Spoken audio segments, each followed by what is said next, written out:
Hello दोस्तों, स्वागत है मेरे चैनल पर। आज हम बात करेंगे नकबा के बारे में। नकबा एक गेम जो 1948 में फ़लस्तीन के लोगों का अपना घर से बेघर होने और इसराइल के स्थापना के दौरान हुई घटनाओं पर आधारित है। ये खेल लोगों को उनके सपनों, यादों और भविष्य के सपने दिखाने के ज़रिए नकबा का प्रभाव को समझने का एक तरीका देता है। इसका मकसद लोगों को नकबा की कहानियों के बारे में जागरूक करना है। इस घटना में लाखों फ़लस्तीन अपने घर से बेघर हो गए थे और अपनी ज़िंदगी के लिए नए रास्ते तलाश रहे थे। ये खेल खेलने वालों को उनके सपनों के रूप में अपने अनुभव, दुख और यादों का जीवंत करने का अवसर देता है, ताकि वो अपनी विरासत और इतिहास को समझ सके। ये खेल सामाजिक और राजनीतिक संदर्भ में गहरा प्रभाव डालता है और उन लोगों के लिए एक मानसिक और भावनात्मक सफ़र हो सकता है जो अपने इतिहास को याद करते हैं और अपने भविष्य को समझने की कोशिश करते हैं। ड्रीम्स ऑन अ पिलो खेल 1948 के नकबा यानी आपदा के घटनाओं से प्रेरित है, जो 75,000 पैलेस्टाइन लोगों के अपने घर से बेघर होने की कहानी। इस खेल में ये घटना और उनसे जुड़ी यादें और अनुभव समझने की कोशिश की जाती है, ताकि खेलने वालों को उस दर्द और व्यथा को महसूस करने का मौका मिले जो उस समय के लोगों ने सहा था। यहाँ सपने और यादें उनकी विरासत को जीवंत करने का एक तरीका बन जाती है। आपको क्या लगता है, ये खेल किस तरह से आज भी लोगों को उनकी इतिहास और विरासत के बारे में जागरूक करने में मददगार हो सकता है? ये खेल रशीद अबीद का मंथन है, जो इसराइल ऑक्युपाई किए गए वेस्ट बैंक में बसे एक डेवलपर है। अबीद, जो इस खेल के डायरेक्टर और डिज़ाइनर भी है, अल जज़ीरा से बात करते हुए अबीद ने कहा कि हम इस खेल को एक मास्टरपीस बनाने की कोशिश कर रहे हैं। उनको पहले खेल लियाला and the shadow of war, जो 2014 में गाज़ा में हुए इसराइली हमले पर आधारित था, बहुत बड़ा हिट रहा था। इस खेल का मूल उद्देश्य है नकबा के दर्द और यादों को एक नए तरीके से दुनिया के सामने जाना और इस जरिए लोगों को इस भयंकर इतिहास से जुड़ा एक गहरा अनुभव देना। रशीद अबीद और उनकी टीम का लक्ष्य है कि ये खेल सिर्फ एक इंटरटेनमेंट का जरिया न हो, बल्कि एक गहरा और मानसिक प्रभाव डाले, जो इस भावनात्मक और राजनीतिक घटना को समझने में मदद करे। आपको क्या लगता है, खेल के जरिए इतिहास को समझने का ये तरीका कितना प्रभावशाली हो सकता है? यह एक भारी कहानी है और हम चाहते हैं कि इन सभी जानकारियों को हम एक ऐसे गेम प्ले के ज़रिए डालें जो खेलने वालों के साथ गहरा रिश्ता बना सके, आबिद ने कहा। आबिद आगे कहते हैं कि वेस्ट बैंक के नेबुलस में बसे लोग का कहना है कि वो चाहते हैं कि दुनिया समझे कि गाज़ा पर इसराइल हमला 7 अक्टूबर 2023 के घटना से पहले का कई घटनाओं और फैसलों का सीधा परिणाम है।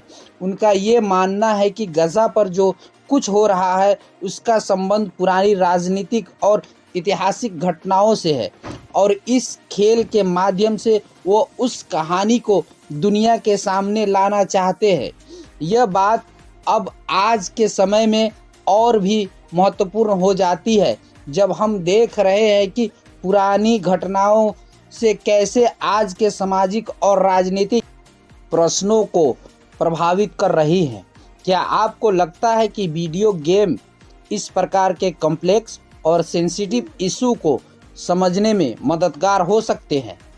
आबिद ने का कहना है कि यह खेल पैलेस्टाइन की समृद्ध इतिहास को उभार कर दिखाने और उससे दुनिया के सामने रखने का एक प्रयास है।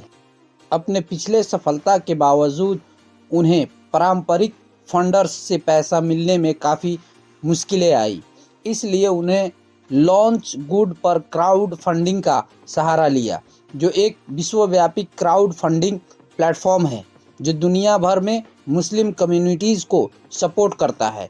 ड्रीम ऑन अ पिलो ने अपना फंडिंग गोल 1,94,800 अमेरिकी डॉलर 7 जनवरी को पूरा कर लिया। जब तक ये लिखा गया है तब तक इस वीडियो गेम प्रोजेक्ट ने 2,18,272 अमेरिकी डॉलर रेज किया है। ये क्राउड फंडिंग की सफलता ये दर्शाता है कि लोग इस प्रकार के प्रोजेक्ट को समर्थन दे रहे हैं और इस प्रकार के खेल के माध्यम से पैलेस्टाइन के इतिहास और उसके अनुभव को समझने में रुचि रखते हैं। आपको क्या लगता है? इस प्रकार की क्राउड फंडिंग ये दिखाती है कि दुनिया भर में लोग ऐसे संवेदनशील और महत्वपूर्ण कहानियों को समझने में रुचि रखते हैं।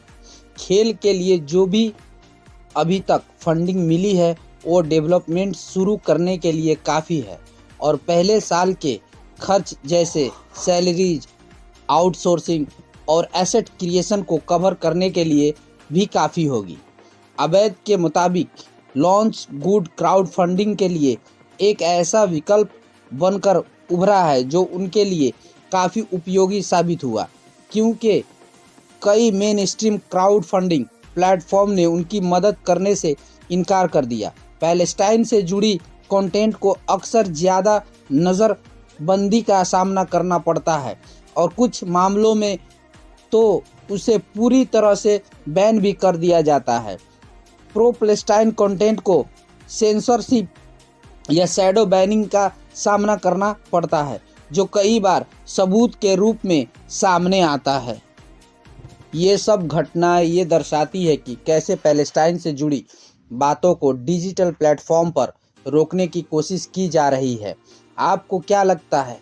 किस प्रकार का सेंसरशिप और बैन डिजिटल और ऑनलाइन प्लेटफॉर्म पर इंसाफ और न्याय की आवश्यकता को छुपाने का एक तरीका बन सकता है? ड्रीम ऑन पिलो का केंद्र जो उसका विषय है पैलेस्टाइन के लोग का थे और ओम की कहानी पर आधारित है। ओम एक जवान माँ है जो 1948 में तंतूरा, एक पैलेस्टाइन शहर जो आज इसराइल का हिस्सा है, में हुई मैस्करे से बचकर भागती है। अपने सफ़र के दौरान ओम कई दूसरे पैलेस्टाइन गांवों और शहर कैंप से होते हुए लेबनान तक पहुंचती है। इस दौरान उसने उन सब घटनाओं को देखा जो इन गांवों और शहरों में हो रही थी जहां से वो गुजर रही थी।